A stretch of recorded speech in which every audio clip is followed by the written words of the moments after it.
Capítulo 24 del segundo libro del ingenioso hidalgo Don Quijote de la Mancha, donde se cuentan 1000 zarandajas tan impertinentes como necesarias al verdadero entendimiento de esta grande historia. Dice el que tradujo esta grande historia del original de la que escribió su primer autor, Cide Hamete Benengeli, que llegando al capítulo de la aventura de la cueva de Montesinos, en el margen de él estaban escritas de mano del mismo Hamete estas mismas razones. No me puedo dar a entender ni me puedo persuadir que al valeroso Don Quijote le pasase puntualmente todo lo que en el antecedente capítulo está escrito. La razón es que todas las aventuras hasta aquí sucedidas han sido contingibles. Contingibles se refiere a posibles. Y verisímiles. Pero de esta cueva no le hallo entrada alguna para tenerla por verdadera, y por ir tan fuera de los términos razonables. Pues pensar yo que Don Quijote mintiese, siendo el más verdadero hidalgo y el más noble caballero de sus tiempos, no es posible.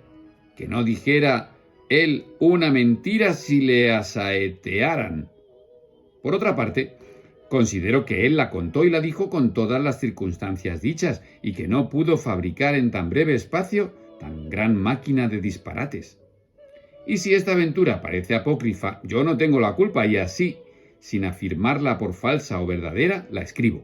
Tú, lector, pues eres prudente, juzga lo que te pareciere, que yo no debo ni puedo más, puesto que se tiene por cierto que al tiempo de su fin y muerte dicen que se retractó de ella y dijo que él la había inventado, por parecerle que convenía y cuadraba bien con las aventuras que había leído en sus historias. En fin, yo creo que la moraleja de esto es que no te tienes que creer todo lo que lees, ni siquiera lo que ves o escuchas en internet. Y luego prosigue diciendo: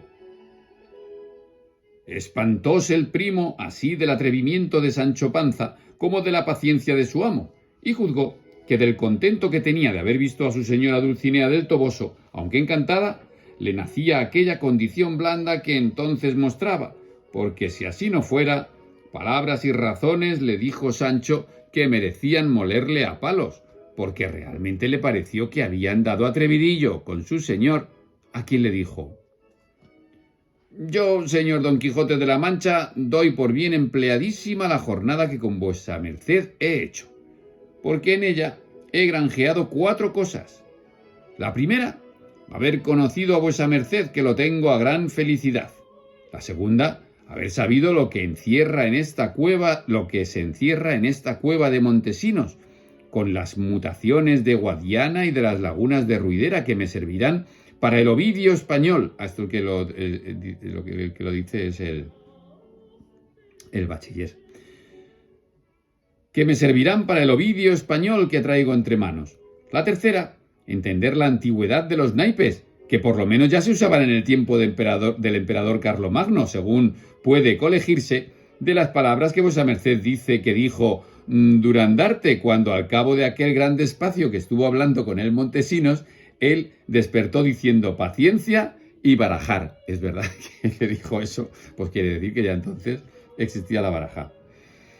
Y esta razón y modo de hablar no la pudo aprender encantado, sino cuando no lo estaba, en Francia y en el tiempo del referido emperador Carlomagno. Y esta averiguación me viene pintiparada para otro libro que voy componiendo, que es Suplemento de Virgilio Polidoro en la invención de las antigüedades. Este hombre no paraba de escribir libros sobre la antigüedad.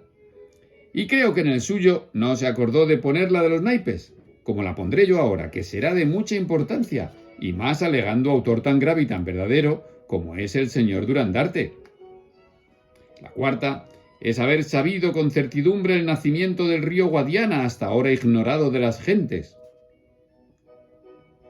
Vuesa merced tiene razón, dijo Don Quijote, pero querría yo saber, ya que Dios le haga merced de que se le dé licencia para imprimir sus libros, que lo dudo.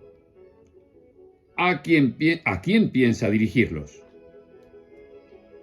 Señores y grandes hay en España a quien puedan dirigirse, dijo el primo. No muchos, respondió don Quijote, y no porque no lo merezcan, sino que no quieren admitirlos por no obligarse a la satisfacción que parece se debe al trabajo y cortesía de sus autores. Un príncipe conozco yo que puede suplir la falta de los demás con tantas ventajas que si me atreviere a decirlas, quizá despertara la envidia en más de 4 generosos pechos. Pero quédese aquí esto para otro tiempo más cómodo, y vamos a buscar a dónde recogernos esta noche. No lejos de aquí, respondió el primo, está una ermita donde hace su habitación un ermitaño que dicen ha sido soldado y está en opinión de ser un buen cristiano y muy discreto y caritativo además. Junto con la ermita tiene una pequeña casa que él ha labrado a su costa, pero con todo, aunque chica, es capaz de recibir huéspedes. ¿Tiene por ventura gallinas ese tal ermitaño?, preguntó Sancho.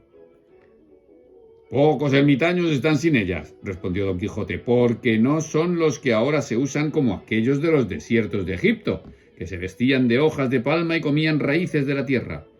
Y no se entienda que por bien decir de aquellos no lo digo de aquestos, sino que quiero decir que al rigor y estrecheza de entonces no llegan las penitencias de los de ahora, pero no por esto dejan de ser todos buenos, por lo menos yo por buenos los juzgo. Y cuando todo corra turbio, menos mal hace el hipócrita que se finge bueno que el público pecador. Menos mal hace el hipócrita que se finge bueno que el público pecador. Hay gente que lleva a gala ser pecador, pues mejor ser hipócrita y hacer por lo menos parecerlo. Estando en esto, vieron que hacia donde ellos estaban venía un hombre a pie, caminando apriesa y dando varazos a un macho que venía cargado de lanzas y de alabardas. Cuando llegó a ellos los saludó y pasó de largo. Don Quijote le dijo: «Buen hombre, deteneos, que parece que vais con más diligencia que ese macho ha menester». «No me puedo detener, señor», respondió el hombre, «porque las armas que veis aquí llevo han de servir mañana, y así me es forzoso el no detenerme y adiós. Pero si quisiéredes saber para qué las llevo, en la venta que está más arriba de la ermita pienso alojar esta noche. Y si es que hacéis este mismo camino, allí me hallaréis, donde os contaré maravillas. Y adiós otra vez». Y de tal manera aguijó el macho que no tuvo lugar don Quijote de preguntarle qué maravillas eran las que pensaba decirles. Y como él era algo curioso y siempre le fatigaban deseos de saber cosas nuevas, ordenó al momento que se partiesen y fuesen a pasar la noche en la venta, sin tocar la ermita, donde quisiera el primo que se quedaran. Hízose así. Subieron a caballo y siguieron todos tres el derecho camino de la venta, a la cual llegaron un poco antes de anochecer. Dijo el primo a don Quijote que llegasen a ella, a beber un trago. Apenas oyó esto Sancho Panza cuando encaminó el rucio a la ermita, y lo mismo hicieron don Quijote y el primo. Pero la mala suerte de Sancho parece que ordenó que el ermitaño no estuviese en casa, que así se lo dijo una sotaermitaño que en la ermita hallaron. Una sotaermitaño es una beata de estas que están siempre en las ermitas. Pidiéronle de lo caro. Respondió que su señor no lo tenía, pero que si quisieran agua barata, que se la daría de muy buena gana. Entonces había aguadores y se vendía el agua. «Si yo la tuviera de agua», respondió Sancho, «pozos hay en el camino donde la hubiera satisfecho. Ah, bodas de Camacho y abundancia de la casa de don Diego, y cuántas veces os tengo de echar de menos». Con esto dejaron la ermita y picaron hacia la venta, y a poco trecho toparon un mancebito que delante de ellos iba caminando no con mucha priesa, y así le alcanzaron.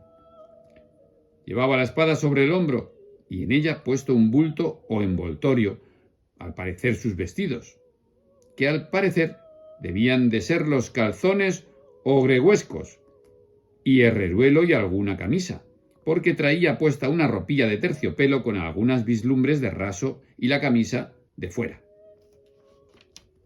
Las medias eran de seda y los zapatos cuadrados, a uso de la corte. La edad llegaría a 18 o 19 años, alegre el rostro y, al parecer, ágil de su persona. Iba cantando seguidillas para entretener el trabajo del camino. Cuando llegaron a él, acababa de cantar una que el primo tomó de memoria, que dicen que decía: «A la guerra me lleva mi necesidad. Si tuviera dinero, no fuera en verdad».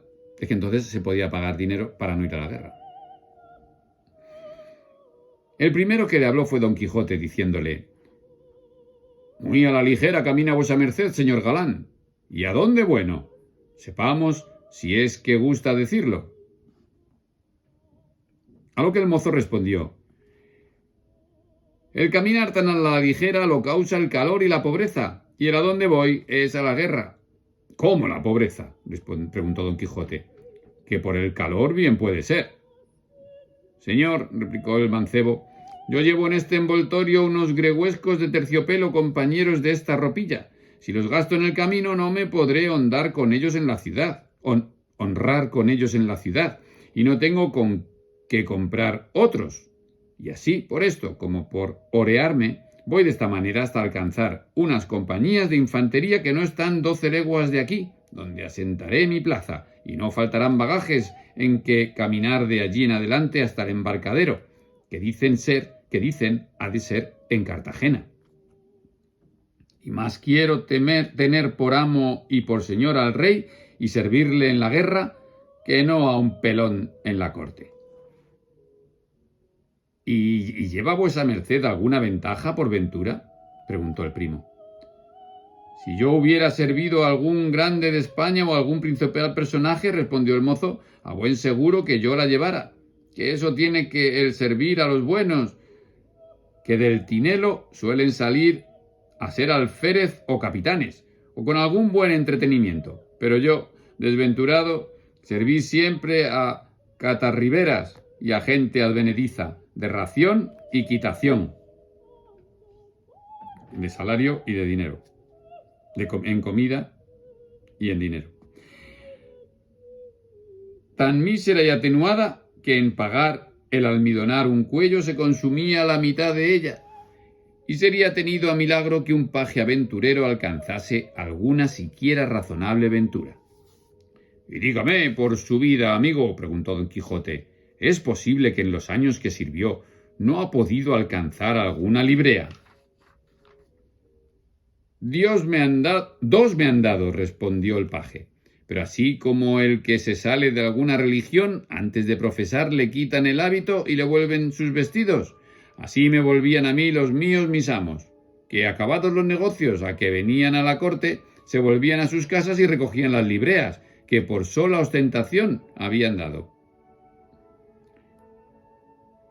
«Notable espilorchería, como dice el italiano», dijo Don Quijote, «pero con todo eso, tenga felice ventura el haber salido de la corte con tan buena intención como lleva, porque no hay otra cosa en la tierra más honrada ni de más provecho que servir a Dios primeramente y luego a su rey y señor natural, especialmente en el ejercicio de las armas, por las cuales se alcanzan, si no más riquezas, a lo menos más honra que por las letras». Recordemos que Cervantes había peleado y perdido la mano, o anquilosado la mano, en Lepanto. Como yo tengo dicho muchas veces, que puesto que han fundado más mayorazgos las letras que las armas, todavía llevan un no sé qué los de las armas a los de las letras, con un sí sé qué de esplendor que se halla en ellos, que los aventaja a todos. Y esto que ahora le quiero decir, llévelo en la memoria, que le será de mucho provecho y alivio en sus trabajos. Y es que, aparte la imaginación de los sucesos adversos que le podrán venir, que el peor de todos es la muerte, y como ésta sea buena, el mejor de todos es el morir. Preguntáronle a Julio César, aquel valeroso emperador romano, cuál era la mejor muerte. Respondió, Julio César nunca fue emperador, respondió que la impensada, la de repente y no prevista. Y aunque respondió como gentil y ajeno del conocimiento del verdadero Dios, Con todo eso dijo bien, para ahorrarse del sentimiento humano, que puesto caso que os maten en la primera facción y refriega, o ya de un tiro de artillería, o volado de una mina, ¿qué importa? Todo es morir y acabóse la obra. Y según Terencio, más bien parece el soldado muerto en la batalla que vivo y salvo en la huida. Y tanto alcanza de fama el buen soldado, cuanto tiene de obediencia a sus capitanes y a los que mandarle pueden. Y advertir, hijo, que al soldado mejor le está el oler a pólvora que a algalia. Algalia es un perfume. Y que si la vejez os coge en este honroso ejercicio, aunque sea lleno de heridas y estropeado o cojo, como era Cervantes, a lo menos no os podrá coger sin honra, y tal que no os la podrá menoscabar la pobreza. Cuanto más que ya se va dando orden cómo se entregan y remedien los soldados viejos y estropeados, porque no es bien que se haga con ellos lo que suelen hacer los que ahorran y dan libertad a sus negros cuando ya son viejos y no pueden servir. Están hablando de la esclavitud. Cuanto más que ya se va dando orden cómo se entregan y remedien los soldados viejos y estropeados, porque no es bien que se haga con ellos lo que suelen hacer los que ahorran y dan libertad a sus negros cuando ya son viejos y no pueden servir, y echándolos de casa con título de libres, los hacen esclavos de la hambre, de quien no piensan ahorrarse, sino con la muerte. O sea, que les daban libertad cuando ya no servían, para no tenerles que alimentar. Y con los soldados podría pasar algo parecido. Pero parece que se iba remediando. Y por ahora no os quiero decir más, sino que subáis a las ancas de este mi caballo hasta la venta, y allí cenaréis conmigo, y por la mañana seguiréis el camino que os le dé Dios tan bueno como vuestros deseos merecen. El paje no aceptó el convite de las ancas, aunque sí el de cenar con él en la venta. Y a esta sazón dicen que dijo Sancho entre sí: «Válate Dios por señor, y es posible que hombre que sabe decir tales, tantas y tan buenas cosas como aquí ha dicho, diga que ha visto los disparates imposibles que cuenta de la cueva de Montesinos. Ahora bien, ello dirá». Y en esto llegaron a la venta, a tiempo que anochecía, y no sin gusto de Sancho, por ver que su señor la juzgó por verdadera venta y no por castillo como solía. No hubieron bien entrado cuando don Quijote preguntó al ventero por el hombre de las lanzas y alabardas, el cual le respondió que en la caballeriza estaba acomodado el macho. Lo mismo hicieron de sus jumentos el primo y Sancho, dando a Rocinante el mejor pesebre y el mejor lugar de la caballeriza.